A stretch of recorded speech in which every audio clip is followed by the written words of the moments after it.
మనం ఎక్కడున్నామంటే మేడిగడ్డ ప్రాజెక్టు దగ్గర ఉన్నాము.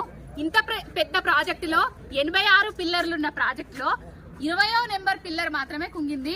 దీన్ని కూడా మరమ్మత్తు చేయకుండా జాప్యం చేస్తూ కుట్రపూరిత రాజకీయాలు చేస్తూ దీని మరమ్మత్తు కూడా చాత కాకుండా గత ప్రభుత్వం మీద బురద జల్లుతున్న గుంపు మేస్త్రి పాలన మన తెలంగాణకు వచ్చిన దరిద్రం అని చెప్పుకోవచ్చు. అయ్యా గుంపు మేస్త్రి, నీకు చాతనైతే కుట్రపూరిత రాజకీయాలు, వ్యక్తిగత రాజకీయాలు మానుకొని 20వ నెంబర్ పిల్లర్ మాత్రమే గుంగింది. 86 పిల్లర్లల్లా ఒక్క పిల్లరు. ఆ పిల్లర్ కి మరమ్మత్తు చేసి తెలంగాణకు జీవనాధారమైన కాళేశ్వరం ప్రాజెక్టును బతికించు, తెలంగాణ రైతన్నలకు నీళ్లు అందించు.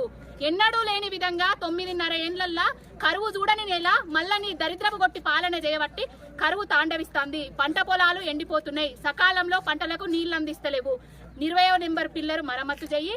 నీ బుద్ధిని కొంచెం గడ్డి తినకుండా నీ బుద్ధి జాగాలో పెట్టుకొని ఈ పిల్లర్ను బాగు చేసి తెలంగాణ రైతాంగానికి నీళ్లు అప్పగించు గుంపు మేస్త్రి.